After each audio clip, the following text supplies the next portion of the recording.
Okay, let's continue عشان قبل ما السمك يشتغل. How is it? Before the fish starts getting into our brains. Okay.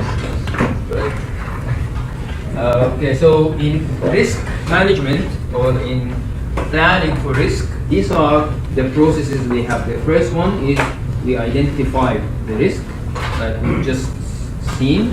And of course, before identify, we plan for the risk. We identify the risk. Then we analyze the risk.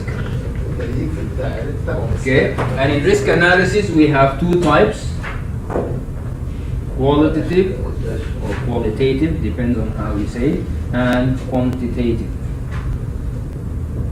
Okay. And then we have the risk response plan. Okay, or responding to risk, and then we update the plan. So this is the cycle for dealing with the risk or planning for the risk. So we've looked into identifying the risk. Now we're going into risk analysis.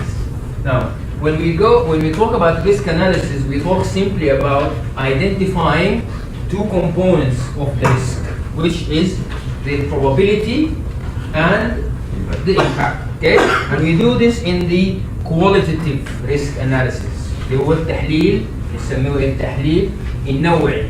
Okay, qualitative, and later on we do quantitative الكمي if needs arise depending on the project. But in all cases, this should happen before this, right? Because this gives us the basic idea about it. So let's look now into qualitative risk analysis. So qualitative risk analysis is simply taking the list of risks we identified earlier, classifying them by probability impact, using what is called the pie matrix or the probability impact matrix. Okay, so this is qualitative. Now, so what happens here with the team members, we have these 5 risks. Okay, so we start by procurement delays. What's the probability of this happening in our project? Low, medium, high? Medium, very high. High, medium. Okay, why high?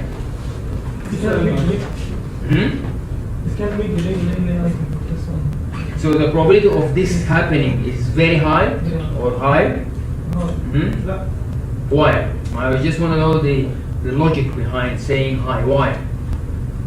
The procurement will be make a delay. Yeah, but I'm not talking about the impact, the probability. احتمالية حدوث الحدث. Low, medium, high. احتمالية الحدوث مش الإمباكت. Low. Okay, so low or medium. low حسب كمان التأثير. أنا بتكلم دلوقتي عن مواد باخدها واحدة واحدة. احتمالية probability. Low. Okay, impact. If it happened, what's the impact? Medium, high. Okay, so probability is low or very low. Doesn't matter. You can have low, medium, high, or very, very. But the impact is high. So this goes in which box? This box here. Okay, and the same thing. Approval delays. Probability. Low, medium, high. Medium. Impact. Medium. So let's put it here. Design mistakes. Probability. low. And impact if it happens. Very high. Goes here. Payment delays. Probability. Very high. Very high. Okay, and the impact. Very high.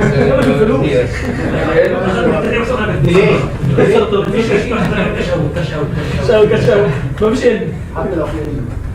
Okay, internal utilities might be low because we might have, let's say we have all these diagrams, but the impact is very high definitely, or medium impact. If we count the utilities, medium. Okay, so let's put it here. Okay, so you end up with your probabilities, right, spread into this probability impact matrix. We call this qualitative or qualitative, it depends on how you pronounce it, risk analysis. Simply identifying the probability of the risk versus the impact ready for further analysis. Okay. Now this also helps us as a project team to identify which risk we want to work with, depending on our organization threshold. Risk threshold. What does threshold mean? Threshold.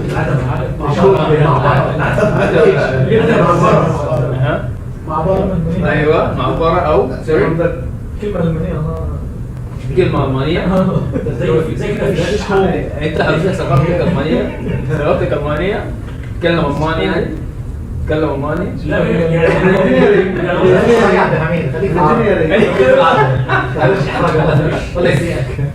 واحد صاحبي قال لي يا اخي ايه اللغات دول؟ انا بتكلم اي لغه في العالم.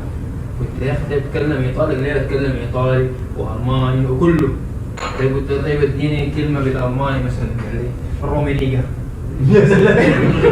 وتاني بقى قال لي ليتبارسكي. اسماء اللعيبه ايطالي او روسي. قال له هو مش ايطالي ده؟ طيب متعلمين يا بتوع الايه؟ Okay, so threshold is the minimum what value over which you will deal with that risk. So if we say PPC has a risk threshold of 5, which risks are we going to deal with? This one? Huh? This one? No, 1.9. So only risk above 5. Okay, so we'll deal with this one and this one only. The others, are we going to ignore? No, we will monitor them, but we will not do anything about it because they lie below our risk threshold. Okay, now who identifies this threshold? Senior management. So this is a very simplified numbering, and these numbers are the product of multiplying this number by this number, simply. So it's just an indication of what's the value of each risk in terms of its probability and impact. This number random. Huh? No, it's not random. لا inside the square. No, it's not random. It's this multiplied by this. Roughly. And it's just rounded to the nearest one. Just to give an indication of the threshold. But it's up to you whether you want to use here like numbers or letters or whatever. Okay? But at the end of the day, the idea is to be able to understand our risk play field. What are the risks? So some organization will tell you our policy is to deal with all very high impact risks. So anything appears here, they will deal with. Some organizations tell you we only deal with very high probability risks regardless of their impact. So they only deal with these risks. Some companies tell you we only deal with risks above 5. So these risks and so on. It's a case by case. Okay, this is called probability impact matrix and it's qualitative أو التحليل النوعي للريسك.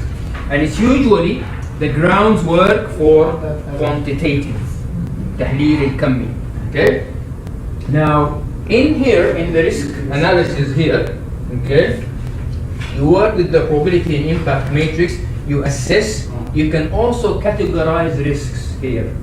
So you can categorize risk according to what we've seen earlier, whether it's a business, it's insurable risk, it's risk related to source, it's risk related to effect. You can categorize these risks, and you can also do two things here.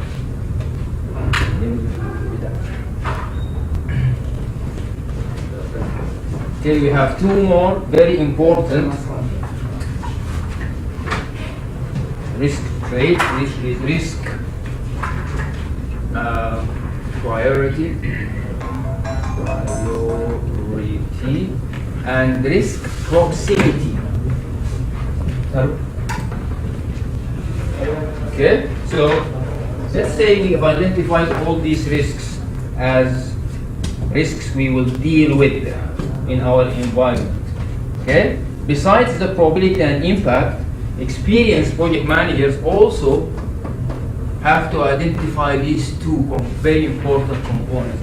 Priority means what? It means if I have response plans for this risk based on avoidance, so I have to do things to avoid these things happening. What is the priority? So I'll work on this one first, then this, then this, then this, then this. So this will be the order of priority. on investing on avoiding these risks. Or sometimes you can put this out, and depending on the nature. This is prioritization. What about proximity? Proximity means what? The proximity of risk. Not approximation, proximity. There's a difference between proximity and approximation. Approximation اللي هي تقريب. أيوة التقريب. But proximity means what? أيوة. النهارده عمرو مش معانا لأنه دي كلمة برضه بتاعت عسكرية. Proximity means what? So when you are in a war field, okay, and there is an enemy approaching, and some aircraft and some whatever tanks. So the first thing should be, what is the proximity of the enemy? Proximity means what? المسافة. أيوة بالضبط المسافة. الاقتراب. Proximity means how close this risk is to happening. Right? So also when you start your project, usually there are risks that can happen before the others. Right? So what is the first risk here that might happen in our project life cycle? Right? So this can happen first. Yeah? So this is very close to happening. Right? So we give it higher proximity and so on and so forth, because these will also help us in making decisions on where to spend our money. Okay? So risk priority and risk proximity. How do we do all these things? By experience. Because there's no book that will tell you how to do these things. Okay? So that's why experience plays a huge part here. Now, in general, how do we gain experience? Let me just ask you a general question. When we talk about experience, so let's say our very experienced project manager here in this room is, let's say, Saif, for example. And we have junior people working in the project. How can they gain experience from Saif? Do we ask him to train them through classes, or he has to, how can they gain experience very quickly? Monitor. Monitor? Monitoring is action. But is it called monitoring? No, it's What do we call that technique? Shadowing. We call it shadowing. Okay? This is the most effective, I'm not saying the best, but it's the most effective way of what? Of gaining experience from someone. Not by him talking to you and telling you how to do things, or giving you classes, or giving you books, but shadowing means what?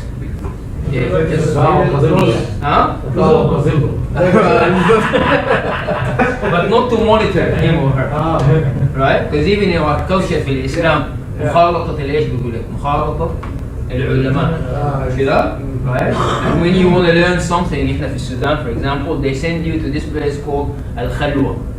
الخلوة اللي عبارة عن مسجد, it's a mosque where you have all these scholars reading the Quran and giving lessons, and you're just there serving them.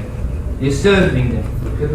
Huh? Right? Exactly. So you're close to the person. So this is very, very effective way of transferring knowledge. Do you have a knowledge management kind of initiative أو مبادرة لنقل المعرفة أو إدارة المعرفة as a project team in here? No? Because I think in the ISO there is one component, but I'm not sure which ISO. Here, the training is not an ISO. I'm sure. No, not the ISO you have, but there's a special ISO in knowledge management. Yeah. Not in 9001. No, not in that. They are from Fedor. But From? as a way, we are making a lot of training. The training Right. is very important. Yes, training is part of that, but not transferring knowledge is very important from experienced people to people who come new to the company. Okay. So risk proximity here is referring to risk urgency assessment. Okay, and the categorization we spoke about it, right? So this is your qualitative risk analysis. So the quantitative takes again everything in risk besides what you did in the risk qualitative, and it does more into it. This more into it is where you take the risk to the next level, because here in the quantitative you assign risk a value, okay, and this value can have two components, a cost component and a time component. So you have a combined, and you use very advanced techniques here, things like sensitivity analysis techniques, for example, and simulation techniques. So what's happening in quantitative risk analysis is this. So when I do the qualitative risk analysis, تحليل الكمي, I'm looking into each risk in what? In its own isolation, right? The techniques in quantitative involve things like, okay, these are our risks. What if this and this and these happened at the same time and these two didn't happen? What's the impact on my project? Okay? Okay, what if none of these happen? What if all five happened? What if these two happened in week 1 and this one happened in week 5 and this one happened in week 12 and this one never happened? So it gives you different scenarios, combined scenarios of risk through a very, very complicated computer application solutions. Okay? The one, I'm not sure, I've never used Primavera. Okay? But there's something called the Monte Carlo analysis. Okay? And that's a program that we use to do these different scenarios. Okay? So the quantitative analysis is a more detailed look into risks, combined risks. Okay? And most importantly, it assigns each risk a monetary value. Monetary value. i.e., if we have a delay in approval, it will cost us $1,000. If we have problem with the design, it will cost us $5,000. So it assigns monetary value to these things. Where does this value come from, do you think? So how can I say, if this happens, it will cost me 5,000 or 10 or 20 or a million or nothing? From where? So give me more details. How from the schedule? How many activity, how many days like you have and how many costs like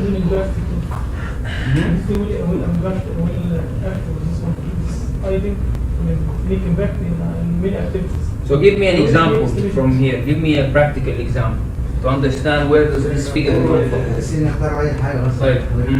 اخترنا إيه Design mistake مثلا. ديزاين ميستيك اوكي. لا حصل طيب. عن نتيجة ليك في كونسيكونس معين. اوكي. سي أنا أخرت 10 أيام. تمام.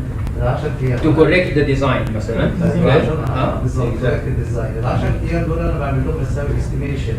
how much I مثلا I will be مثلا المشروع في الموقع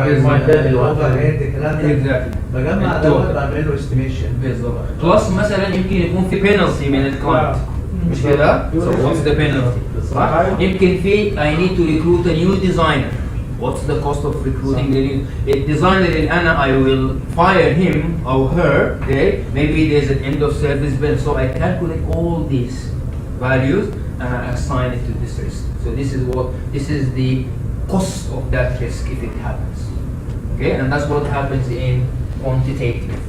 Okay, the most common thing we do with quantitative risk analysis with the technique called the monetary, the EVM, the expected monetary value. We have something called EVM, i.e. expected. Sorry, EMV.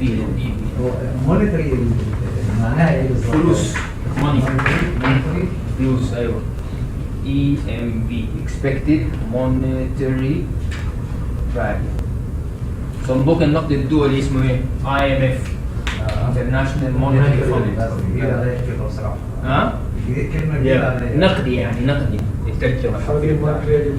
Huh? Saudi monetary agency. Exactly, yeah. Right. Right. Okay, so in the EVM, we use EVM when we are choosing suppliers, for example, to assess the risk of choosing a certain supplier. So we, in EVM usually, in the PMO, when we have bids from, let's say, 3 suppliers, okay? So I have bids from supplier A, B, and C. Okay? A is bidding 10,000, B is bidding 7,000, and C is bidding, let's say, 9,500. So this is the value of the bid. Okay. Now, according to my experience, okay, I have 2 scenarios from each supplier. Either they deliver on time or there are delays. Okay. So here is on time, delay, on time, delay, on time, delay. Now, if supplier A delivers on time, this is the profit I make. If they are late, now if they're all late, okay, I encounter a 1,500 penalty from the client, for example. So it's the same scenario. But if supplier B delivers on time, my profit will be 2,500. If supplier C delivers on time, my profit will be 1,750. Right? So that's just an example. Now, an added piece of information is, now what is the probability of supplier A delivering on time versus the probability of supplier A delaying the delivery? From my experience, it's usually 50-50.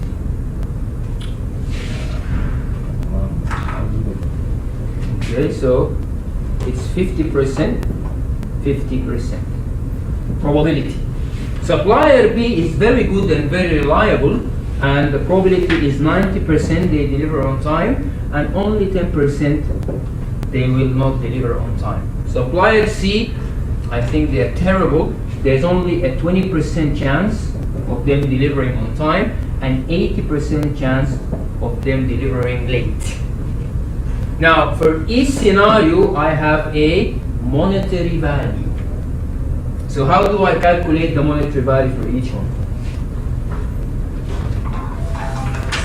How do I calculate the monetary value for this scenario, this scenario, this scenario, this scenario, this scenario, and this scenario? By simply multiplying what? The value by the probability. Okay? Not yet, not plus yet. So here I have what? 1,000. Here, 750. Here, 90% of 2,500, whatever, right? So I'll have certain values here, right? Now, from these values, I can take what? The difference, okay, to get a better idea on which supplier to choose. And if you want to make it more complicated, you can also bring this value into the equation as well, right? So this is just a simple example of how you can assign a monetary value to a certain event, a probable event, because that's risk management, right? We call this the expected monetary value. And make sure you don't mix that with EVM, which is earned value management. Okay, so these are things that happen when we work with quantitative risk analysis, and we'll have a small question about this probably tomorrow as well, just to show you the example of that. Now, in quantitative risk analysis, do you do this now in PBC? Quantitative? No? In very complicated projects? No? According to the differential, if it's a lump sum project or unitary project. Okay. I think it will not affect this lump sum project. So the client doesn't ask for a risk plan? هي النيتشر هنا في الكيس ايه لسه يعني ما فيش فيها ريسك مانجمنت الا في شركات كتيره زي ارامكو سابق حاجه اللي هي الشركات. Right. Because it all depends on the I think the awareness of the client. So if the client doesn't ask for it, companies might not feel they want to do it. But I think it's a very useful thing to do for you as a project organization. It will help you do your work in a more effective manner. It's hard work, but it's very important. But you need specialized people to do this, right? In projects, we have a guy called risk analyst. It's a full-time job. Okay? So the risk analyst work is only related to this.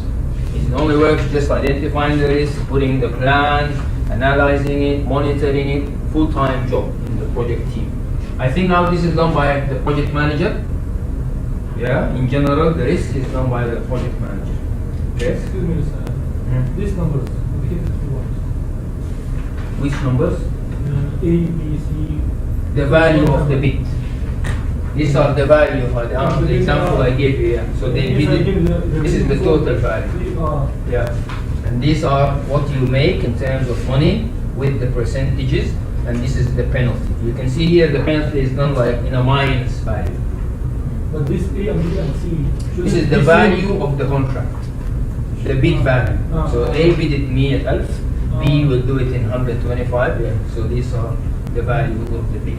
The problem is the profit which you, when you say that there is here profit, 2,000, here 1,000, it's not related to this value? It is, yeah, it is. It's calculated based on that, yes. Yeah, but it's not, we're not given details. But here 1.5 by $60,000, Yeah. and here 1,250. Yeah. I don't get the relation between this number and this number. Yes, we're not given details, but here this scenario is saying vendor A bid it on 100,000. If they deliver on time, you will make a profit of 100,000. Okay, if they don't, you will incur a $10,000 penalty. Okay, and this is the probability: 70%, 30%. Bidder B, if you choose them, you make a profit of 60,000. They deliver on time, penalty again, same thing, 10,000. Bidder C, you make a profit of 20,000, and you will incur a cost of 10,000 if they don't deliver on time. Okay. Now these numbers are subjective numbers. They are not necessarily related directly to this number. But it's some internal calculations that the company would do to calculate the profit. Okay, so this is just a sample, just to give you an idea on how you can use probability and risk in order to calculate certain things. Okay, so in quantitative, we have interviewing methods, but we have other methods that we use when we want to analyze risk in a quantitative manner. Okay, and these are the major or the famous ones we use. We have sensitivity analysis, we have EMV, we've just seen an example, decision tree analysis, and modeling and simulation. Right? So sensitivity analysis is where you have what I've shown you earlier. Okay? So you say, well, what if this happens and this happens, right? And then let's keep this as let's say these three didn't happen and only these two happens. What's the impact? Okay, let's change the permutation. What about if these three happen? Okay, and so on. We call this sensitivity analysis. Fixing a certain value and changing the other and assessing the impact of that. And again, it's a very complicated statistical analysis technique we have. And again, all these things you do using a computer application. It's not something you can do manually. Okay? In Primavera, I think there is this ability to do these things. Okay? When it comes to risk analysis. Okay? It gives you 3 scenarios: pessimistic, optimistic, and most likely. So in special programs, it takes all your risks in your project environment and it gives you 3 scenarios: the optimistic scenario, the pessimistic scenario, and the most likely scenario. And in each scenario it will give you what is the cost, what is your scope, and what is your time delay. Okay, it gives you 3 values. I have seen some of these programs as well. Okay, these types of program utilize sensitivity analysis and they also employ what we call simulation techniques. The simulation techniques is similar to, you've seen these projects when they have a camera fixed on site, right? 24 hours a day. By the end of the project, when they run the movie very quickly, what happens? You see the building coming up very quickly. Do you do this for your project? Yes, we have installed the cameras. Yes. اوكي بس عايز ارجع للكلاسيفيكيشن اللي حضرتك عملته ده. Sure. ده عايزين نسميه الريسك ويت ولا الريسك يعني امباكت ولا اسمه ايه؟ اسمه ايه بقى؟ This one? this one. This one is sensitivity analysis. لا الجدول اللي حضرتك عملته بقى دوت تصنيف الاوبتيمستيك والبيسيمستيك. This is simulation. Simulation, yeah. Modeling and simulation. So it's giving you 3 scenarios based on the risks you have in your project and the history and the capability. So it simulates the project. So it says, okay, this is your plans, this is your schedule, this is your cost, these are your risks. So let's run a simulation on the project. So the program simulates your project. محاكاة. So it takes your project through the 2 or 3 years. Right? Taking into consideration all the information you give it, by the end it gives you 3 scenarios. So if things go very well, this is what you're going to get. You will deliver, let's say, 90% of your scope within plus or minus so and so budget, and you will finish in 4 months or whatever, 3 years and a half, for example. If in worst case scenario, this will happen, most likely or on average, this is what will happen. Okay, so this is called simulation technique. These programs are very expensive to buy. Okay, ازاي بيمثلوا مخاطر كبيعملوا موديلنج؟ they use probability distribution functions, and it's very complicated mathematical functions. Okay, they're specialists, but they do it because in what do we mean by simulation? Some scenario happened, and according to this thing, Right. make modeling for Exactly. this and see Exactly. the effect like that. Exactly, because simulation is all about taking into consideration all the variables that never expected. So you know the simulator for pilots? How does the simulator work for pilots? Very complicated software. It gives you the feel of flying an aircraft. Okay, so if you do any action, it responds, and it can also impose certain action. So if there's weather, if there's an accident, if there is a pressure change and everything. So simulation technique and now they're becoming very popular in project management. Simulation techniques, very popular. They're gaining popularity. Who's this guy?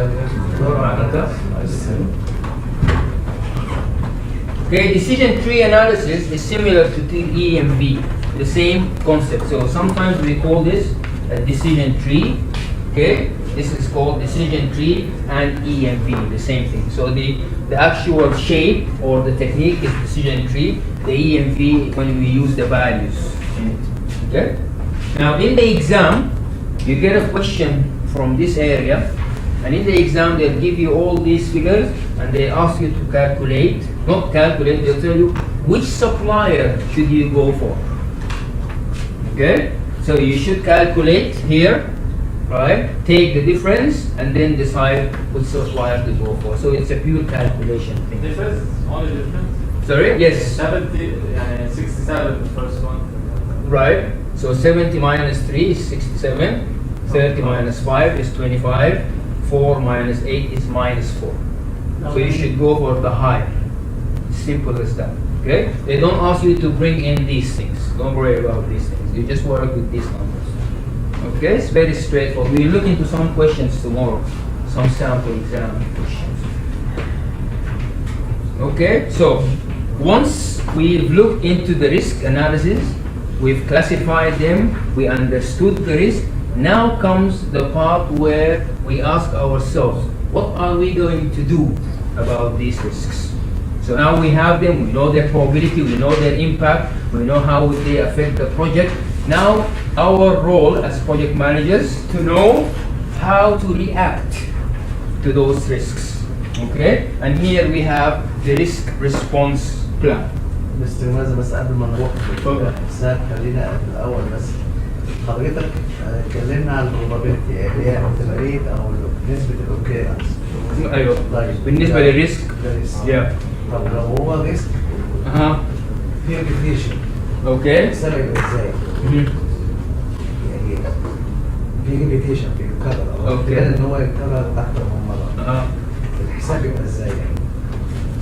النسبه البروبابيلتي بضربها باثنين ولا بعمل ايه؟ Okay, guys, we have an important question here. Okay, the question is, what if I have a risk, okay, that will repeat itself, i.e., it will occur more than once. Okay, now more than once, it depends on the definition of more than once. So let's say internal, let's say I encounter internal utility. نعم. Okay, and I have a response plan for it, so I made some action to it. Okay, so again after a while the same thing happened in the same location. Is that what you mean? So the question is, how do I assign probability to it, you mean, or حساب الكوست بتاع التكلفه uh-huh. بضاعف مثلا في البلان بتاعي بقى بضاعف القيمه. Okay, let me just go back to that here again. So what you're saying is, when I start execution, I will encounter the risk more than once. So in the risk management here, let me just show you the whole thing, because that's a very important question.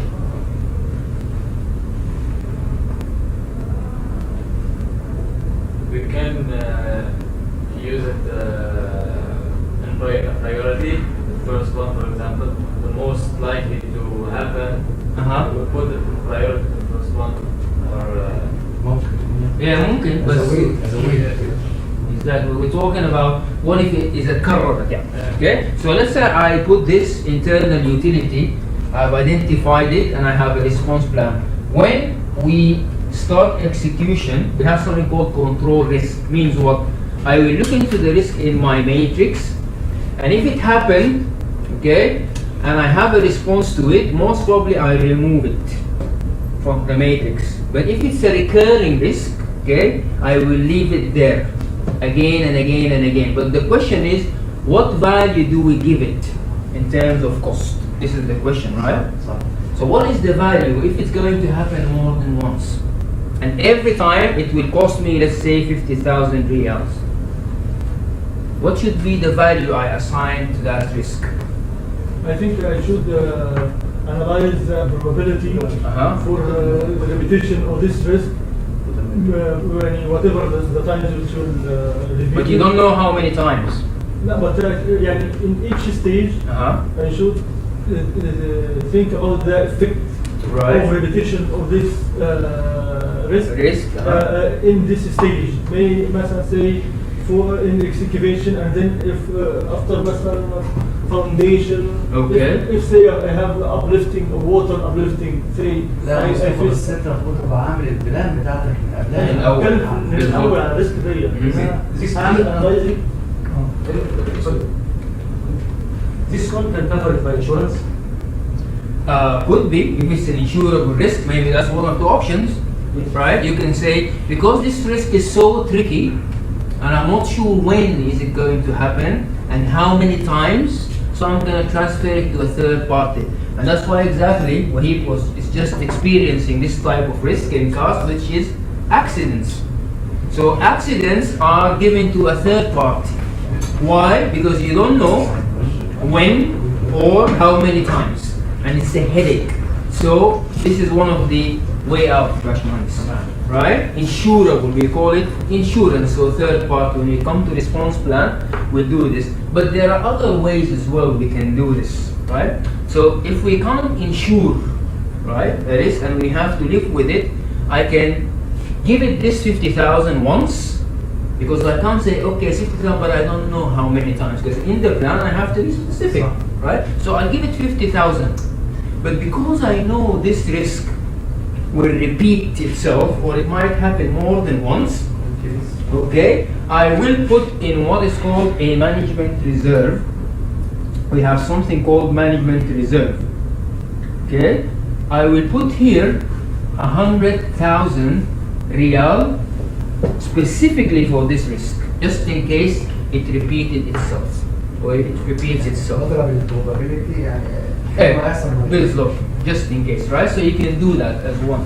But the best, some of the solution could be if a risk is too tricky, Transfer.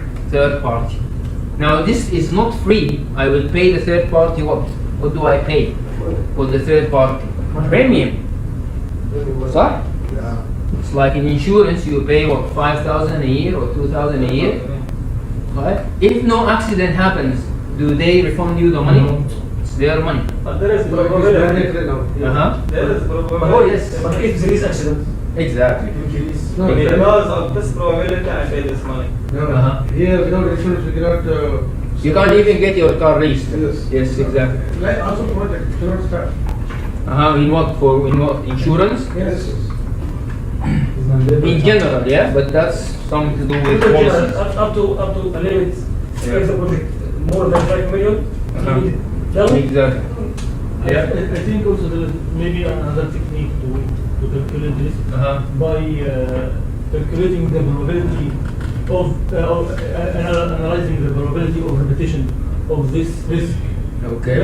مثلا it can happen 10 times, okay? Right. And Mm. each time in this stage I calculate the percent of the may it happen. Uh-huh. 20%, 30% at this stage, and 40% at this stage, and get the effect as a cumulative Could be, summation yes. of all of this. But again, the trick is you don't know how many times it will happen. That's why you can't have something indefinite in your plan. Saying all this will be in a range of this to this. So that's why you have to be specific. Either put something in the management reserve, because you can't include that in your cost or in your project budget. Okay? Like, let's look into our response plans now. Response plans for risk. Okay? So we said we have two types of risk. Negative and positive risks. Okay? And each risk, okay, have two legs, probability and impact. So, right? Now, for negative risk, as project managers, when we identify a negative risk, like design delays or approval delays or design mistakes, what do we want to do to the probability of that risk? Increase or decrease? Increase. Increase? I try to decrease, sure, but Increase the probability, Yeah. right? So we want to do this to the probability of the negative risk. This technique or strategy we call avoidance. Right? It's called avoidance strategy. We're looking into the response plans strategy types now. Now, for the negative risks impact, do you want to increase or decrease? Decrease. Okay, and we call this contingency.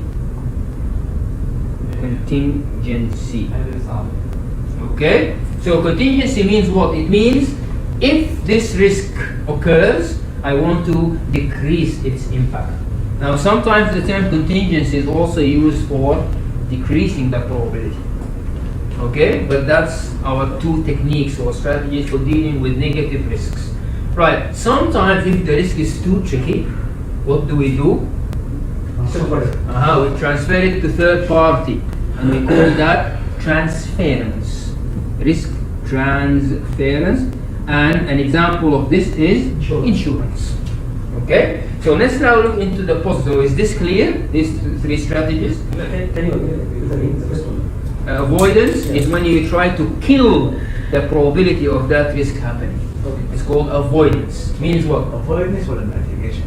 Avoidance. Avoidance. avoidance يعني معناها حضرتك بتبعد عنها خالص. أيوة صح. لا, sorry, this is mitigation. This one, sorry. Yeah. This one is mitigation. لا, but this one is avoidance. I want to make sure it doesn't happen at all. ماشي يا فندم بس اوريدي حصل يعني انا في drawing. Let's take an example. أنا ناخذ مثال. قبل ما تحصل. أيوة. يعني أنا فكرت في الريسك بس to give you an example of these things. So let's say we're digging the foundation. And let's assume there's a risk of rain. No? This is before project execution. Yeah, we're still Doing planning. so. Yeah, I'm planning here. I'm putting my plans, right? So if I dig the foundation and it started raining, this rain will damage my foundation. Let's assume it will damage. Does it happen? Right? So I have two options here. I can either avoid this situation or I can mitigate it. So what do I do if I want to avoid it? After digging the foundation, I will buy a plastic cover and cover the foundation. This is called avoidance. Why? Because even if it rains, nothing will happen. So I avoided that risk, which is damage to foundation due to rain. Right? Now, what if I don't want to do that? I want to adopt a mitigation strategy. What do I do? So I will rent the municipality pump. They have these pump cars that pumps water. I will rent it and I will just park it next to my foundation site. Okay? If it started raining, I will do what? Reduce the impact of the damage and start pumping water out. So these are the mitigation. تقليل impact. I'm sorry I use continuous which is transference. This risk is too hot, so you take it. Transference. Okay? Now let's go to positive risk. Now, as project managers, what do we want to do for the probability of positive risk? Increase or decrease? Increase. And we call this risk enhancement.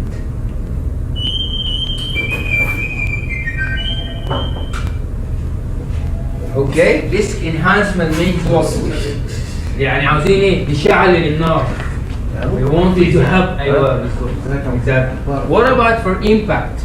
If the risk is being realized, what do you want to do to the impact? Increase, مش كده? Okay, and we call that risk exploitation. Exploitation. So if it happens, we want to make sure that we take the best out of it. Exploitation بالعربي exploit. Exploitation. Okay, يعني capitalization أو الاستفادة القصوى. Okay, right? So making sure you take the best out of it. The third technique is similar to the one. So if I have something bad or negative or hot, I want to get rid of it to a third party, right? But if I have something valuable, معنى بوزيتيف ريسك معناها ايه؟ يعني مخاطر يعني كويسه مش أيوة opportunities. فرص أيوة. كلمة ريسك دي ممكن لها معنى ايجابي برضه أي صح. I think when we discussed that, you want to get listed risk have two, yeah, they have two phases. الفيديوهات عندي كمان. Right? So, but if I have something negative, I want to get rid of it, accidents and stuff, right? But if I have something positive, I keep it. And what do I do to the third party? And I want to involve the third party. What do I do? What is second party in that case? Third party يعني جهة ثالثة، أي جهة ثالثة خارجية. أول حاجة بقى يقول I will see our bank. Okay. Okay, so let's say you have a business idea. You have a business idea. Exactly. So we call this risk sharing. Sharing. Yeah, okay, so you invite the third party in. We don't want to let go. So, accidents, I want to let go. For insurance company, you take care of it. I don't want to even know about it. But if I have something valuable and I need a third party, I'll tell them, come in please.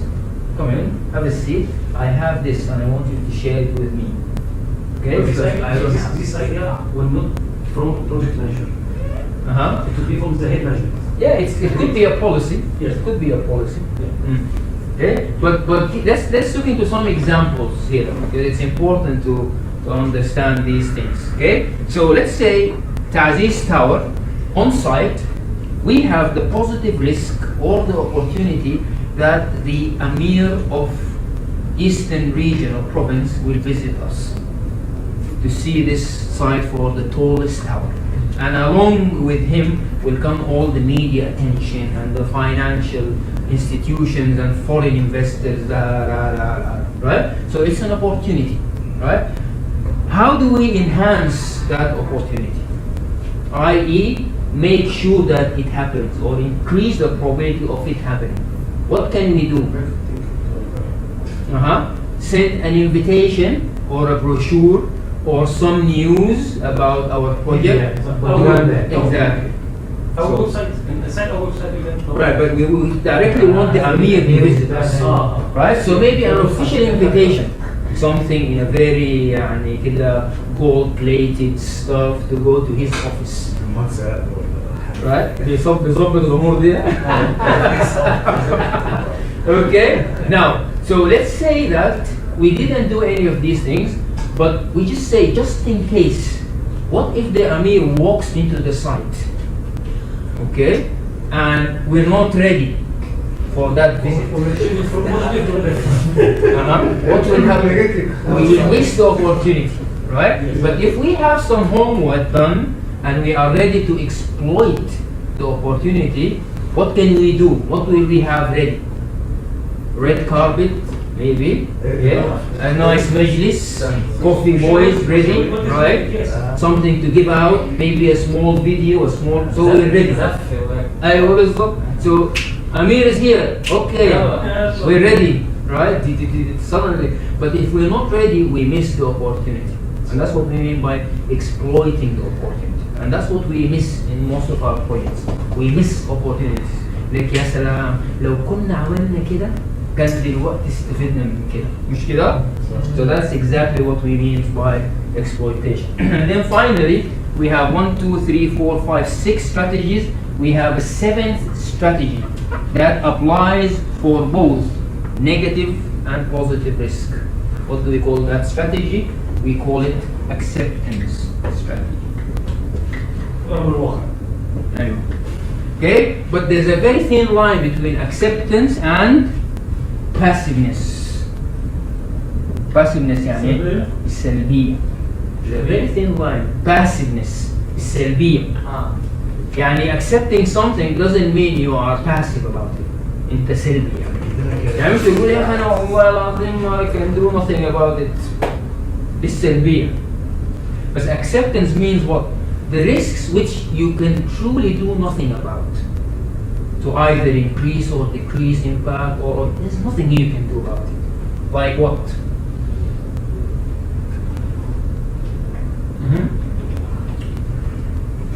Like things like War, hazard. okay, these are, let's say these are prizes, but something related to the project. What if the client calls off the project? Can you do anything about it? Do you want to send someone to the client to convince him, right, that he should go to court?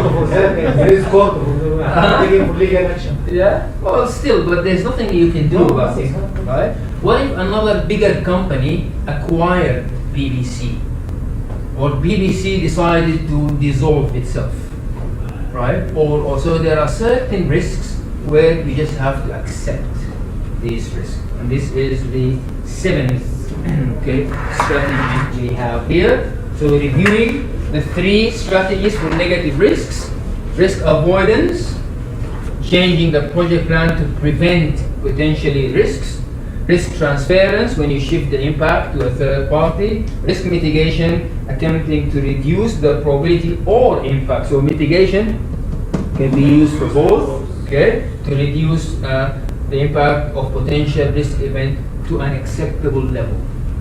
Okay? The 3 strategies for positive risks are exploitation, making sure you utilize the risk impact; sharing, partnership; and enhancement, attempting to increase the probability of the risk. And the 7th one is acceptance, used when a project team wants to do nothing about the risk. Okay? Now remember, this risk will appear in your radar, but your strategy towards it is you'll do nothing about it.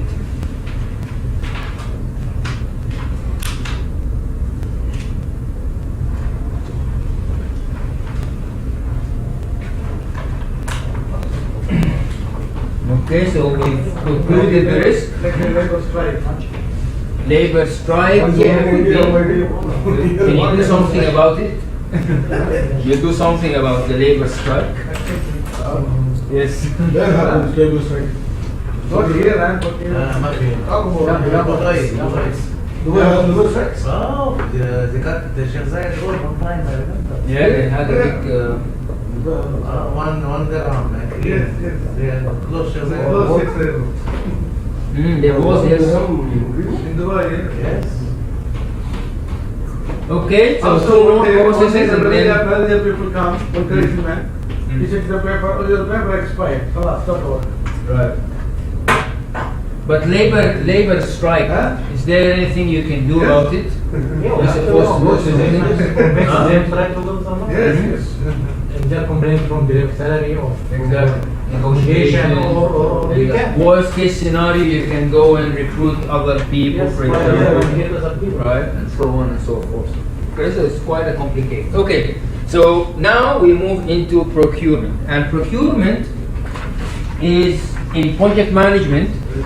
We use the term procurement to describe anything, whether it's resources, human or material equipment. So if this PBC, and this is the outside world, anything we receive from outside is called procurement. So you can procure HR from outside, you procure material, you procure equipment, you procure consultancy, you procure advice. Anything you get from outside the PBC hudud, okay, or limits is called procurement. Okay? In a project, anything you utilize from within PBC to your project, i.e. using the accountant, using the secretary, using the office boys, using the computers from the company, using the cars from the company, it's called recruitment. But you can recruit from outside. Yeah, I'm talking about project management context now. The term recruitment is used by HR to describe assigning people to jobs, right? Or ta'yin, right? But within a project environment, when we say recruiting resources, means you are doing it from within the project organization. Exactly. Procurement from outside. Okay? Now, when we talk about procurement in project management, it's simply answering the question whether we can make things on our own or we need to buy it from outside. We call this a make or buy analysis or decision. So we're setting out to do this work, right? Do we have what it takes as PBC to do it, or we need to get the help from someone outside? Yeah? So at this tower, you're not procuring anything? We have a system like glass, aluminum glass, covered wall. So you're getting many things from outside, From outside, yes. right? Now, who's in charge of that process? We have a own department. The procurement department, right? Now, who should instruct the procurement department to do this work? Project manager. Manager, right? So procurement is a key component of your project. Now, it's key because the procurement unit usually, or department, or is quite a complicated process. Complicated in the sense that we as a project team have certain priorities. So our priorities is usually what? Time. We want things to happen yesterday, right? And the procurement department does what? I hope we had someone from procurement to discuss that. The procurement department operates in a very careful, slow, detailed procedures. So there's usually a what? There's a lag, is there? Uh-huh. There's a lag. Right? Let's say there are issues. I don't want to say problems. Issues between procurement and the project team. Is that true? Happens. Not Right. No, Right. but good project manager. Yes. But in general, what would be the cause of the problems between the two? Delay in the project. But why does this happen? Why does this happen? Maybe because of personality, time management. This is Time basically management. Time management also.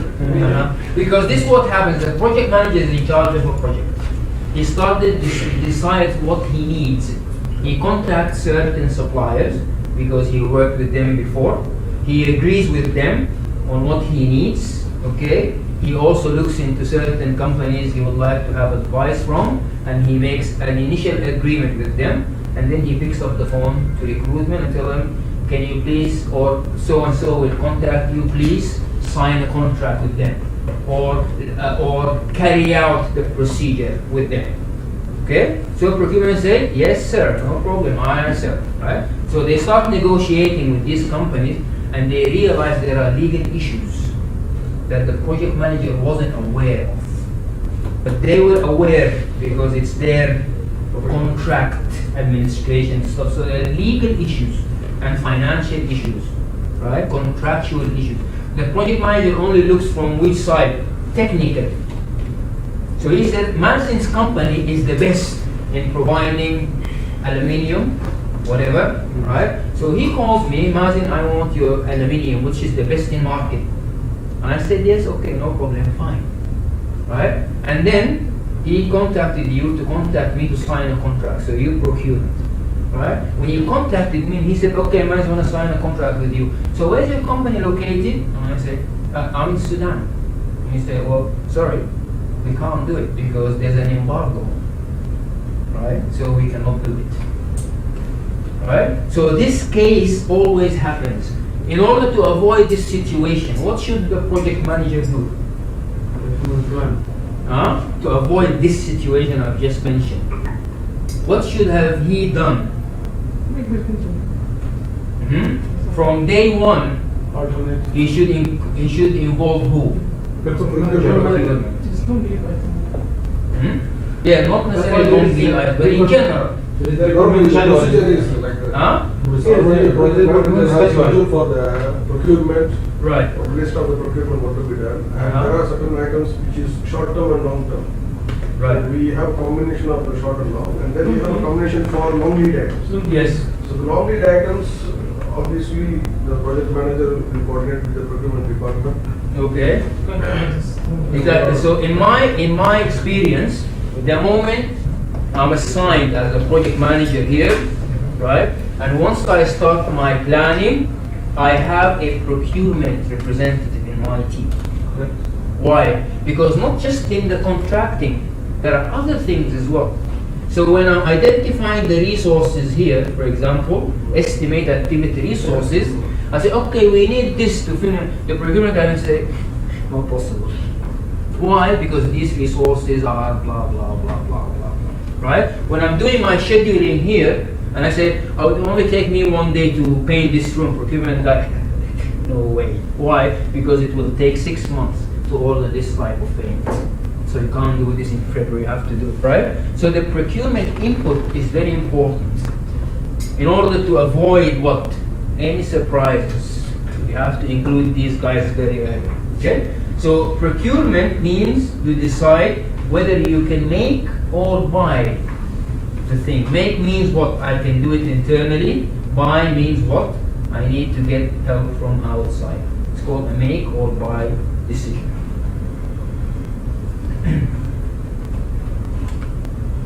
Okay. Okay. So a make or buy decision. Okay. Now, when you decide on whether you want to make or buy something, and you decide not to buy anything, i.e., we will do it ourselves, all the processes here, no need to do. You don't need to conduct any procurement, you don't need to manage any contract, and you don't need to close. This process is killed here because there's no need. But if you need to do it, you have to prepare a certain number of documents. All right? What are these documents? The first one is what we call the procurement documents. i.e. a document which you will send to who? Do you call them vendors or suppliers or contractors? What do you call them? Vendors. Okay. So if I'm working on this project and I need to send a vendor a proposal or a request for proposal, what do you call RFP? RFQ. Okay. To send them an RFQ. So the RFQ, we have also something called RFP and RFI. What's the difference? This is request for information. Request for proposal, request for proposal. You guys use this, yeah? Yeah. So what's the difference between this and this?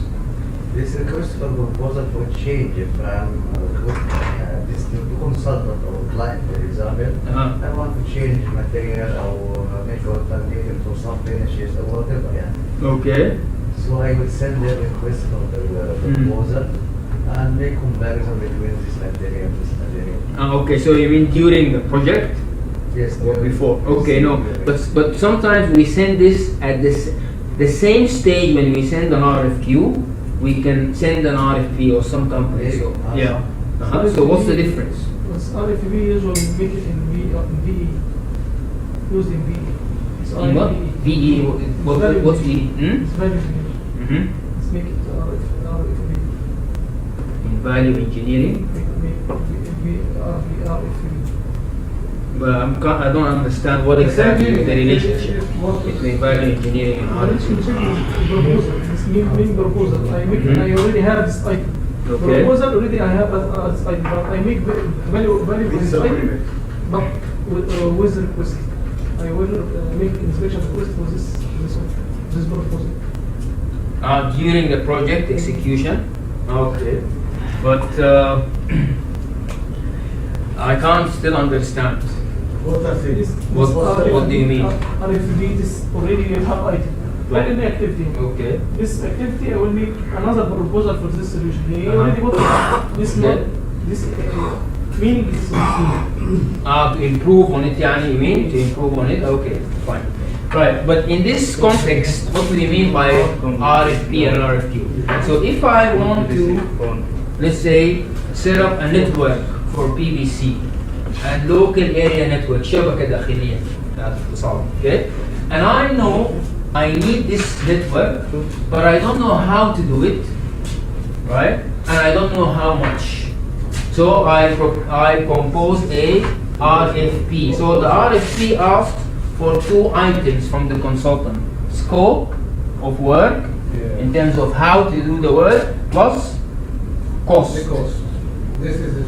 So that's RFP. Yeah. So as a company, I will respond with a proposal on how to do it, what to do, and how much. While an RFQ asks for something, one thing only, which is what? One item. Which is one application. Cost only. Right? So if I know what I need to do, so I know I need for the network 5 servers, 25 computers, 50 kilometers of cable, 2 routers, 1 repeater. So I know what I want. I will compose a what? An RFQ. I'll tell the supplier, I'll tell the suppliers, guys, this is what I need, tell me how much. Okay, so this is the difference between the two. Now, an RFI is what? RFQ meaning scope known. Cost Exactly. RFP scope cost unknown. Unknown. Unknown in the sense that, okay, I'm not saying scope unknown, but that I have an idea, but I don't know how to do it, what I need to do it, and how to do it, Plus and how know-how. much. Cost plus know-how. Exactly. Correct? Yeah, exactly. Okay, now RFI, if you are ethical enough, right, and you know that your RFQ or RFP is only for research purposes, or for only to get information or free consultancy, you should title it RFI, request for information. It means there's no commitment from our end as a buyer to offer you any future work. We use it also in some RFI as a request for inspection. Oh yeah, that's a difference. That's a difference. Sometimes the consultant. The consultant. Yeah. Request for information. Right. More information for something more clear. Something more Yes, clear. clarification. Clarification. Okay. Okay. is to start with them, come to inspect. So what exactly do you do inside? Also to the consultant. She is at ممكن والله غبي. Just asking you how to what how to improve.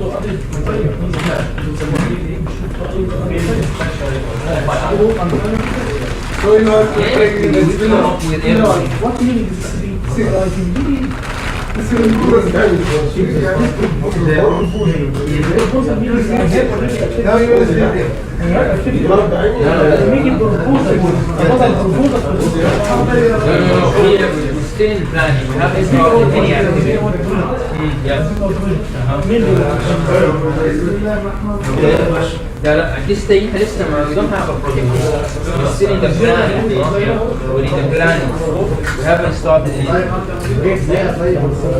جدا. Okay, 5 minutes break for the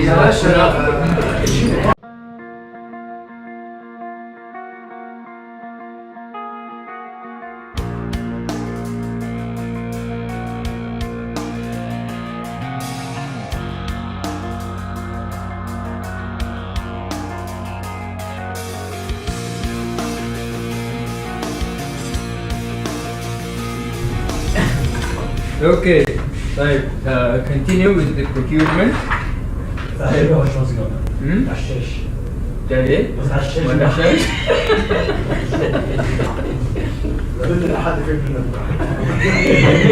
بكره هناكل قبل الكلاس. الكلام ده كله قبل.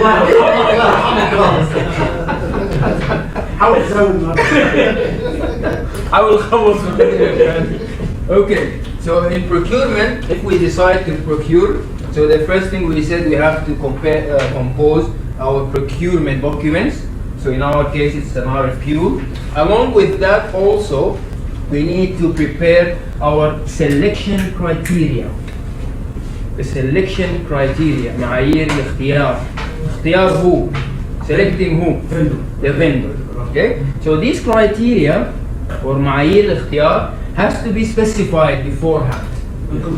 Exactly. Before you send. And in some companies, actually, the procurement document itself is a copy of the contract. So when you send a procurement document to a vendor, you don't tell them, we want you to do these things for us, and please tell us how much. So once they tell you how much, when they come for the negotiation, you show them the contract. So they tell you what? We're not happy with this terms. So you go back again. So it makes sense. The procurement document should include the contract. Do you do this now or you don't? Yeah? Exactly. Why? Because it saves you trouble. Because the vendor will look into your requirements in terms of technical requirements, and he'll look into your conditions, terms and conditions. If he likes both, he bids. If he doesn't like your terms and conditions, he'll tell you, no, I don't want to do business. These are too tough terms and conditions. Actually, the procurement conditions only specified for technical issues. For payment, no payment. Right. Will be mentioned in any contract with any clients. No, but the contract itself that they will sign, when would they look at it? When would they see it? Exactly. Which is a problem. What's stopping you from sending the vendor the copy of the contract? Why do you keep it as a secret until the last moment? I will give him. You can give him a copy. No, the contract. I mean the contract. بتكلم الشروط.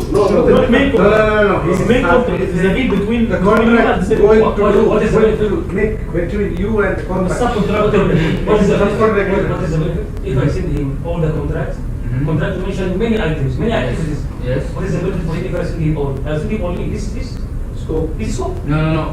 The contract. I mean the terms and conditions. Not the scope. In case you delay your work, what's the penalty? In terms there's a death in terms That is the draft was being prepared. Uh-huh. Okay, by the contracts department. Okay. And these contract departments forward this to the procurement. We are sending. Right. First, what you will do, if we send from the beginning, many people dislike to quote. Okay. Usually. Mm-hmm. We will, first of all, we will filter the contract. Okay. Then we distribute Right. our contracts manager. Okay. will- Yes. Okay, I'll tell you why. Now, let's say I'm the vendor and PBC is the buyer. So I'm the supplier, you're the buyer. Okay? So you negotiating with me said, Mazen, come and deliver a course for us in the month for PMP. What's your price, Mazen? And I tell you, well, this is how much I charge for the course. So they negotiate with me, okay, we agree. Dates, let's agree on the dates. How many participants? That many. Your rate, we agree. Okay, now let's sign a contract. Now this negotiation took maybe a month, let's say, or 5 weeks. So after 5 weeks of negotiation and reaching an agreement on the rate and the dates and the curriculum, you send me a copy of the contract to sign. I look at the contract, and in the contract it says I have to pay for my own ticket to get to the mom, and I have to pay for my own hotels and my own transportation. This is in the terms and conditions of the contract, T&C. It has nothing to do with the scope of work. So I look at it and I say, no, I don't like it. I will not do this work. Now, what happens? We lost 5 weeks because of this. No, Right? When you used to send an offer to the contractor, the contractor price mentions with certain terms and conditions, not only the price. Yeah. These terms and conditions, what you are expecting, should be already specified in the quotation. So on that basis, the contractor, when the contract manager prepare the contract, Okay. try to include. Yeah, it's okay. That's what I'm saying exactly. Is as long as you tell the vendor as early as possible about T&C. This one I made it during a contract with one Italian company, international contract.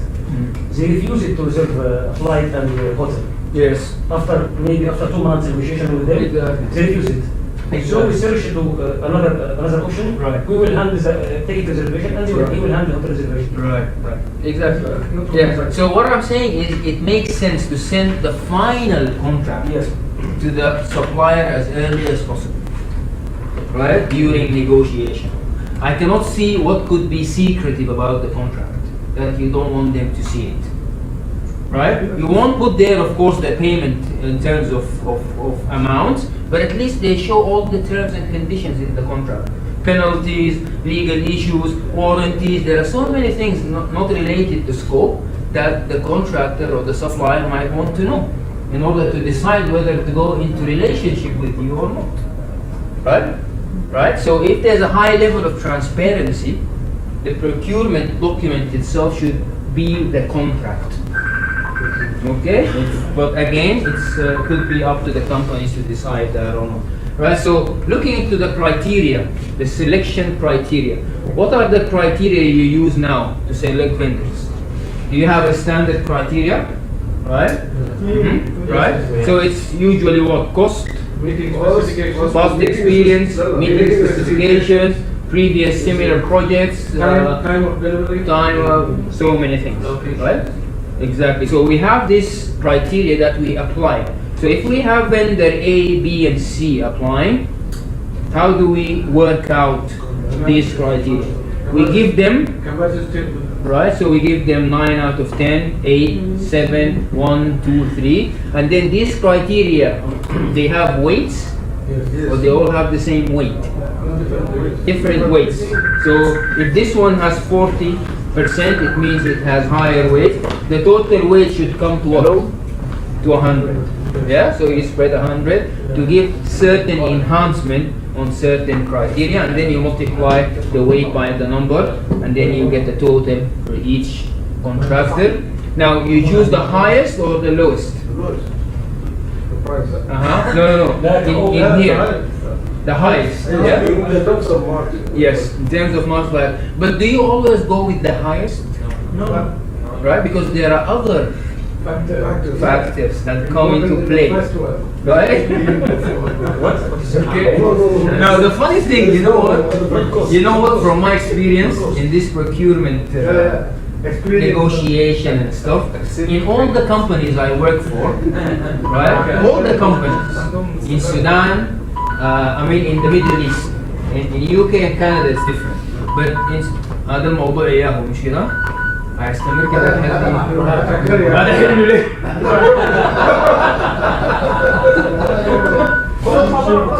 56 seconds to go. No, keep it in So my this will go on office. for a whole minute. Keep it in my office. It's okay, guys. We can pretend to ignore it. Okay? Pretend to ignore it. Okay? Like, so you work in open space. You all work in open space, or no? Open space. If you work in an open space, you develop this ability to be able to tune into different wavelengths. So if something is happening, you can ignore it. Yeah. now you are talking about these other factors affecting Yes. for the what is Right, yeah, so I'm just going to tell you the story and then go back. So, in all the companies I worked for in Sudan, in Qatar, and even here I worked in Riyadh, in UAE, in Kuwait, in Egypt, right? If there are 15 vendors applying, or 20, or 25, or 5, or 4, or 50, or 1,000, we always know who's going to win. It seems like we always know who's going to win, but we still go through the process. Okay, criteria, لجنة المناقصات, okay, that's 3, and so won the contract. We always knew that they're going to win. So what are other factors? They're not always bad things, like in muhaba, no, but it's usually the trust level you have with that client, with that vendor, okay? Even if they overbid, even if they have something missing, but sometimes you always give them the opportunity to rectify it. But sometimes as a procurement department, you what I said, you lose your credibility with the vendors. Sometimes vendors don't go into your invitation anymore. yes, Bidding back. Yes, and many times if you go for take a quotation from them, one time okay they agree for this supplier, for this vendor. Second time okay will also agree with this vendor, same vendor. Okay. Third times they will tell you I will not quote for you again. Because always you give you work for this vendor. right? Yes. It's happening. I It's happening. I don't care if it's a good vendor. proper way, not minimizing this factor to zero. How? Okay. How? If I first I'm evading quotation, favoring quotation. Right. So choosing people, they are not getting communication. I am sending back information. Right. The quotation lack this, then back again. Right. So she will send back with accepting for information. Right. So for the same. This why I routine process. Many items you can make it zero. Right. Except the cost. Right. Yeah, they will say in that time, sorry, always you ask for quotations, and the purpose of quotation not to buy the material from me. It's a kind, as we discussed now, it's a blackmail for the first one to get the same price I gave to you. Right. So your credibility, what people lose. Again, so what's the cause of this? Yes. The cause, who's causing this problem? You as a client. Exactly Yes. your activity as a project environment or the project organization. Okay. So in Canada, for example, okay, what they do is they have this system where it says if you work with vendor A, B, and C, for example, in 2012, okay, in 2013 you cannot work with any of them. You have to work with different ones. Okay? So, yes, exactly. So it's like muhasasa in Arabic. Right? Exactly. So in order to make sure. كله يشتغل. Yes. Okay. Now, but in Canada,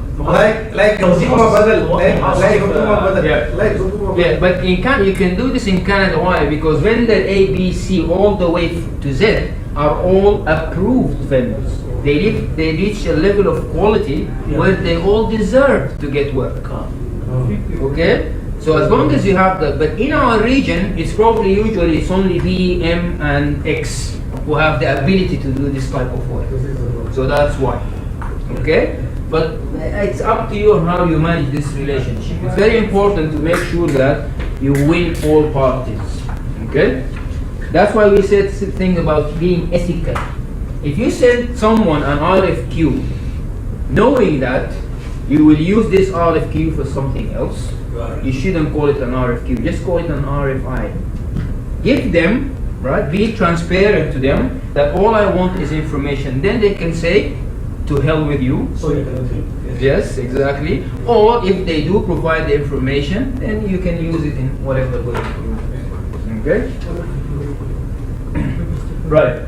Okay, so this is the procurement plan. Now in the procurement, you should also, right, specify in your procurement document a very important thing, which is the specification. Now, as a project team, we know what we want to do. But if you want to communicate that to a third party, you have to take extra care into describing things. Because just like Bashwantu Susama, when he was trying to describe that shape to you, there was a struggle, right? Because he knows and he can see what he wants. But now he wants to tell it to someone else, right? So doing that is not easy, right? And to do this, we look into specification in 3 different lenses to make things more and more clearer. We have 3 types of specification for anything: design, performance, and function. Right? So if I have a phone and I want to describe this phone to you in terms of specs, what are the design specs of the phone? Not capacity. The design are the physical characteristics of something. So How thin it is. Dimension, right? Color, right? Screen, weight, right? And so the physical attributes of the product we call the design specification. Performance are what? The capabilities, capacity, okay. RAM speed, Exactly, right? We call that performance. And functional, optional software, exactly. software. Exactly. So when I use these 3 types of specs, right, it helps me in describing the product in a more detailed manner. Because if I just want to know, okay, I know how my phone looks like, and I want you to do my phone. So, Bashwan Suleiman, can you please develop a S3 Samsung phone, please, blue color? You should know, and that's it, right?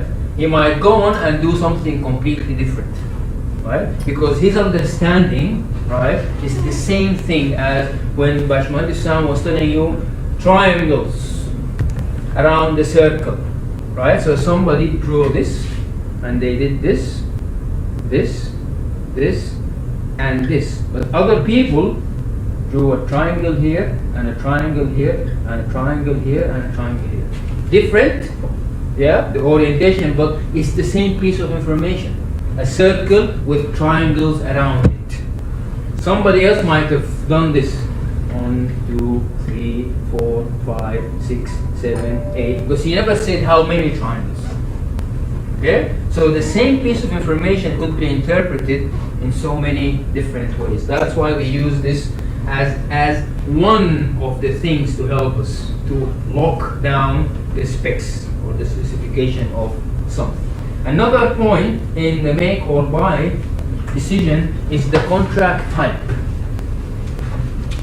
The type of contract we will use with the suppliers, the contract types.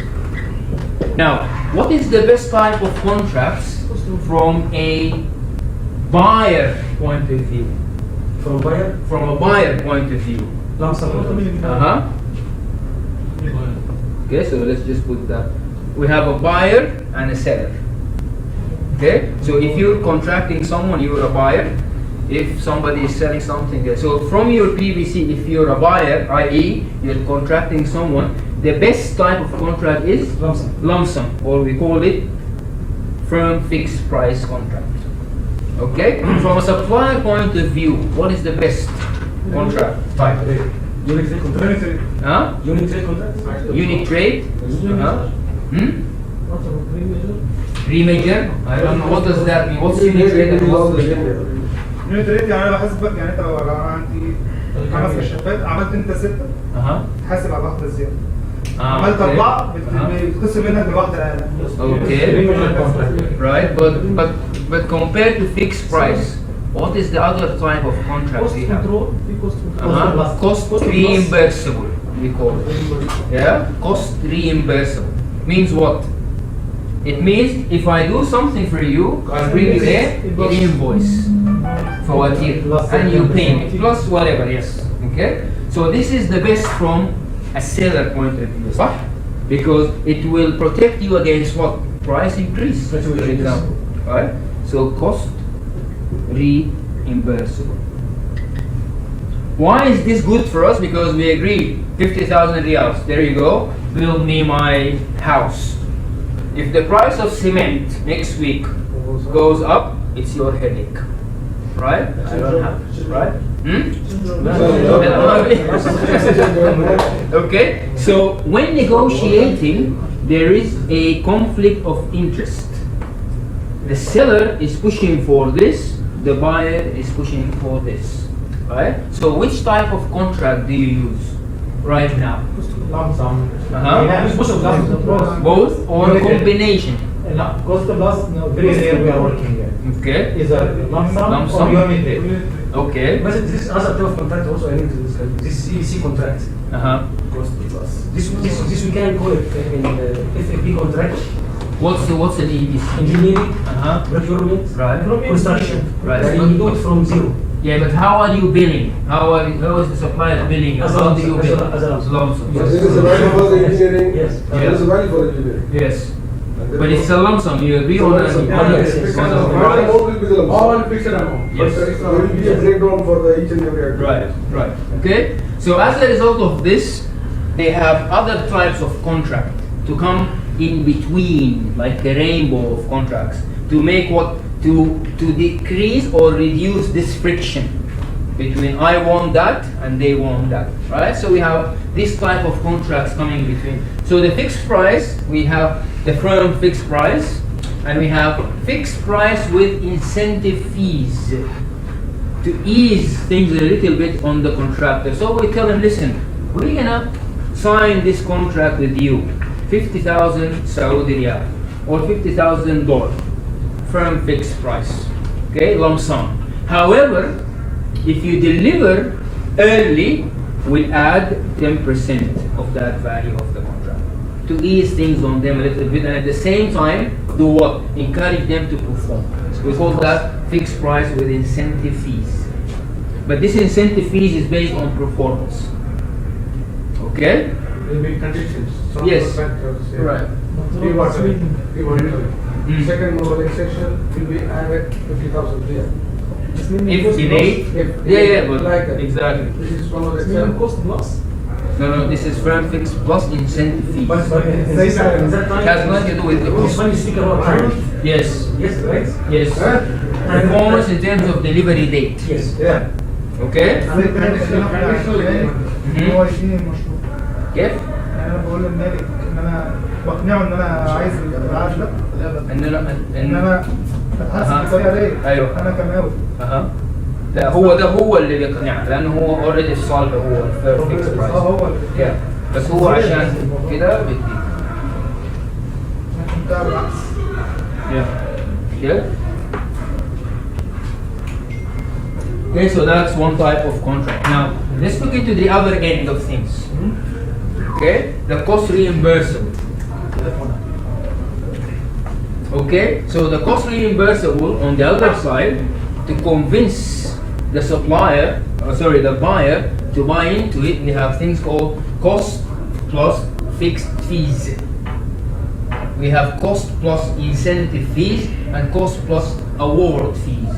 Okay, all these types of contracts. Okay, just want to show you in the pen book the page so you can read about it. It's in page 363. Okay, so in page 363 you have all the types of contracts here, and you can have a look at it. So, for example, let's look at the cost plus fixed fees contract. Okay, seller is reimbursed for all allowable costs for performing the contract work and receive a fixed fee payment calculated as what? A percentage of the initial estimated project cost. Okay, so still a cost plus fixed fee, but there is still a what? a fixed fees. So it's a combination between the two. Cost plus incentive fee, same thing, seller reimbursed for all allowable costs. So it's a normal cost plus. Performing the tender and receive a predetermined incentive fee if what upon achieving certain performance objective. Okay, so that's the CPIF. The CPAF, the same thing, reimbursed for all legitimate costs, but the majority of the fee is earned only based on the satisfaction of certain broad subjective performance. So they're all combinations of contracts trying to bring this as close as possible to this, or bring this as closer as possible to this. For the exam purposes, all you need to know is the acronyms. Means what? What the CPIF stands for, what the CPAF stands for, what the CPFF stands for, FFP and FYIF. Plus, you have to know that this is the preferred contract type for the buyer, and this is the preferred for the seller. Okay? The third type of contract is called time and material, and usually this is a contract we use with consultants. الباير هنا موصول بالمالك يعني؟ أيوه. الباير اللي هو procuring the service, receiving the service. Yeah. والseller اللي هو seller is vendor. Yeah. Buyer income. You're getting the service. Okay. Time and material is where you reimburse that usually with consultants. Right? So right now I'm being paid for my time. So this is a 40-hour course. I charge by the hour. And my material means my hotel, my tickets, transportation, food, laundry. If I buy any markers or sticky notes, they reimburse me for all the material I use. Yeah. Okay. So these are the three types of contract. As a company, you need to specify what is your type of contract before you send your procurement documents, RFP or RFQ. Cost plus award fees. Yeah, cost plus award fees. Okay. So this is an example of selection criteria that you can use, or most companies do. Understanding of needs, overall cost. Needs ولا requirement? Needs. أنا بستعمل needs أكثر. ليه؟ Because needs gives the contractor more freedom to express how they can reach that in terms of the requirements. Okay, so it's more, but again, it's up to you, whatever you prefer. Okay, now all these selection criteria in government, for example, they choose only one. Which one?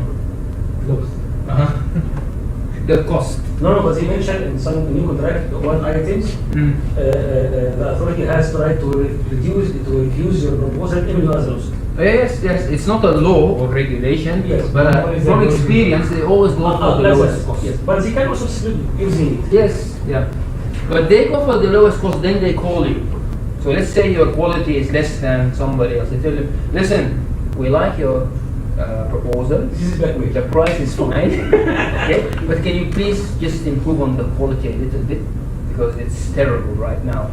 And you tell them, okay, fine, but I will increase the cost. No, don't increase the cost, right? So they go into negotiation, which is again a big problem. But these are things you have to look at.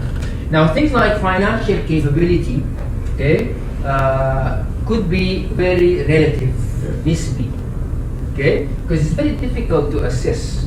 How do you assess the financial capability of a company? From his past experience with our What if it's a 6-month-old company? Can show you a bank account statement, for example. When we release payment, we ask guarantee for that. Right. Guarantee for that. Exactly. But again, before how do you judge? I mean, how to avoid risk? This way we can avoid risk. I mean, when we pay a down payment, we make a bank guarantee. We ask for only bank guarantee for the loan. Okay. That way we control risk. Right. Okay. But there are things where we have what is called a threshold selection criteria. Then we go to that. So things like a company. So things like legal requirements are what? Are they criteria? legal. So the company should have a trade license, a valid trade license. A company should be registered in KSA, and a company has to have a clean record with police, for example. Are these criteria for selection? But what's the difference between these criteria and these criteria? This will indirectly prove. What if I meet one of these criteria only, or not two, or only two and not the third? Would you choose me? Would you select me? So what do we call these things? Everything should be 100, should be there. Here we call this الشروط. not criteria. بالضبط. الشروط الأساسية. So if you don't meet this, we won't even consider you for any further. And you have to meet all of them. Right? So if a company submitted a proposal, right, without these things, we don't even look at the technical or Happens a lot of the clients report. Yes. Okay? They do all the Right, so one more, and then we're closing and giving you the homework for tonight. The last process in planning according to this. Now, when I say the last or the first process, I'm just saying that because of what the order of the process, because we have to do this in some order. But in reality, in practice, you'll be planning how do your planning take place? A little bit of work here, going back here, back again here. So you don't do it in this linear manner. In reality, in practice, right? So the final process here we have is plan stakeholder management. So in the initiation, remember we drew our stakeholder analysis map in terms of interest and what was the other dimension? Authority or power and interest. Yeah. Now here I put a plan on how to manage these people or these stakeholders. Okay, by specifying certain action on how to deal with these people in my plan stakeholder management. So if I have, this is my stakeholder management classification. Okay, where I have power and interest. Okay, so let's say I have high power, high interest. I have here the client. Okay, and I have Saudi municipality, for example, high power and medium interest municipality here, and I have the financial company here, or the bank and so on, right? So these are my stakeholders. In this stage here, I will come up with a stakeholder strategy management plan. So what I'm going to do with these guys, how am I going to deal with them? Okay, how do I deal with the client? How do I manage the financial institute, right? And managing a stakeholder means having a plan to do this. Okay, let's take this. Okay, expectations, reality. Okay, now we say the distance between your level of expectations and reality is directly proportional with the level of frustration you feel. Directly proportional. عارفين فاكرين العلاقة دي؟ علاقة طردية. أيوة. مش كده؟ وفي لو العلاقة معكوسة كيف؟ inversely كيف؟ أيوة بتكون 1 over. مش كده؟ Right? So this is directly proportional with the level of frustration. It means the bigger the distance, the what? The higher the frustration. And the smaller the distance, the less the frustration. What do we mean by that? We go into something expecting certain things. So I come to PVC with my car expecting to find a parking spot in a convenient place. Right? High level of expectation. I come to the location and no parking. Frustration. Yeah? But if I come, right? بس ما بيحل له مكان اي حد يعني هو عندي frustration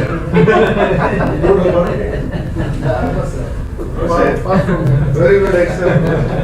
Okay. But if I come into something with lower expectations, I might not find the parking, and actually I couldn't find the parking, my frustration level will be a lot less. Okay? So managing the expectation of the client or of the stakeholder is very important. Now, is it easier to control this or this? What can you control and influence? Reality or expectations? Reality or Expectations, right? So your role as a project manager is to manage the expectation of the stakeholders, because if you don't manage it, we say expectations is like a helium balloon. What happens if you let go of a helium balloon? Right? So if you don't talk to the client or to the stakeholders, what happens to their expectations? The project manager is keeping quiet, so it means everything is fine. So things are going well. There's nothing from the project manager, oh, everything should be okay. Right? So your role is to tie this balloon to a string to this and make sure it's always there. Right? So if you, huh? You have it in your hand. Exactly. Okay? So you constantly let them know what's happening. If you have a problem, let them know. If they call you, pick up the phone. If they ask for a meeting, go and see them. Right? Send them reports. Give them links to websites. Okay? So you keep that expectation. You manage people's expectations very well. Remember the story I told you in day one about borrowing money from someone? Right? If you continue hiding and hiding and hiding, it will get to a stage where that person will go to the police station. If you just pick up the phone and engage the problem, okay, we're fine. Okay, so that is that. Stakeholder management. وكده نكون خلصنا planning. We concluded the planning. Now, when we finish the planning, I consider the PMP course done. Why? Because what are we doing here? We're just doing what? We're either doing something we planned for, or we monitor and control it. Okay? So this is quite a thing, but we have an important topic here called earned value, which I'll introduce tomorrow morning. Okay? But before we go, I'm going to give you your homework. Okay? So your homework is whatever knowledge area I assign you, all I want you to do is just cover the processes in that knowledge area, okay, in execution and monitor and control, okay. And tomorrow morning, I want you to give me a 5 minutes presentation on and explaining these processes. 5 minutes only, okay. So you have to read the processes, right, and explain to everyone what these processes are. So for example, if I assign you scope, you want to explain to me what validate scope means and what control scope means. What happens in these processes. Now, if I give you time, you have to explain what control schedule means. But because this guy will do 2 and you do only 1, I have an extra word for you. Okay? Because I have... Huh? You have to create something. But more or less you can see here, you guys also, either you're going to be do 1 or a maximum of 3. Okay? So the guy who's doing this, don't feel as if you are being treated unfairly, because these are very nice, beautiful, simple processes. Okay? They're not difficult. Okay? This one might be more difficult than all these 3 together. Okay, so we are 1, 2, 3, 4, 5, 6, 7, 8, 9 exactly. So we're gonna assign you. So how do we assign things? Huh? Okay, so you might have to assign what? From table. Okay, نعملها كده. Okay. Okay, so 4 5 10 كده. لا حبيبي ما عندي شيء. So what I'll do is, I'll do this. Okay, I'm gonna give each area a number, and you choose your number. Okay? Okay, so I'm gonna just give each knowledge area a number, and you pick a number.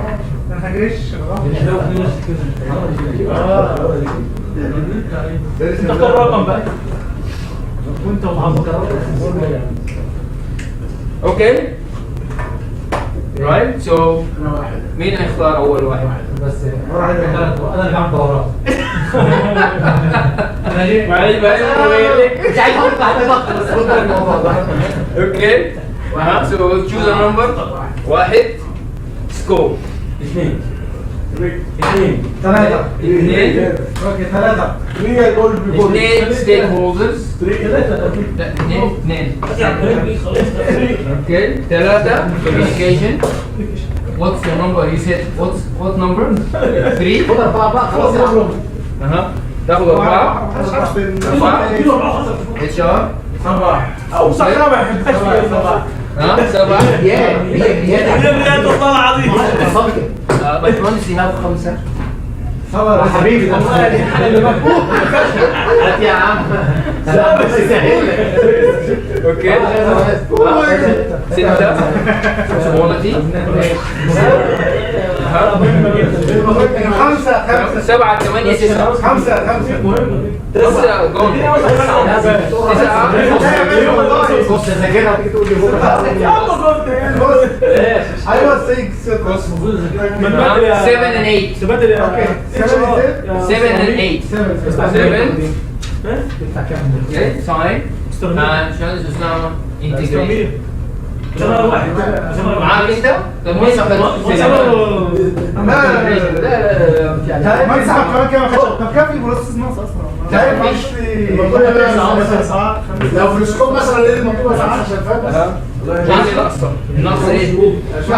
هو ايه اللي نقص؟ خلاص كده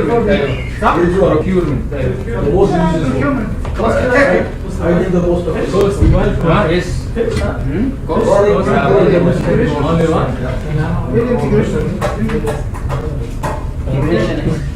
يا نهار ابيض يا نهار ابيض 1 2 3 4. ده الحفله بكره عليا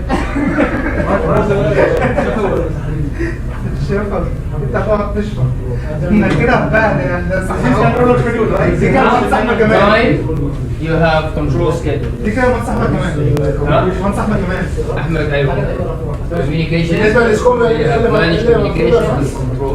بالنسبه للسكوب فوق Scope, inter scope, validate scope, and control scope.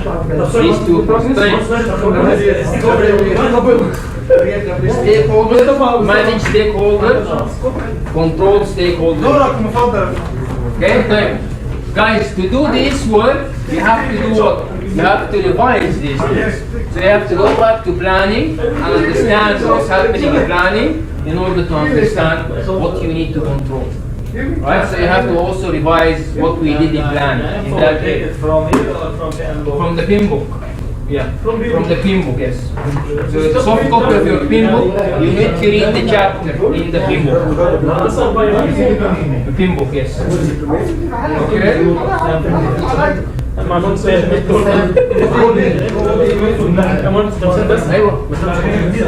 ايوه عملنا لسه بس الفكره ايه ان احنا عملنا البلان هنا وجست كنترول زي الباشمهندس ايهاب بس اذا ممكن في حد ثاني نديه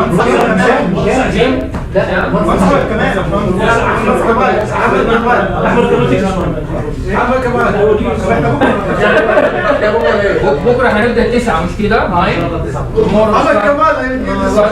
بس الفضايا الجايه الساعه كم؟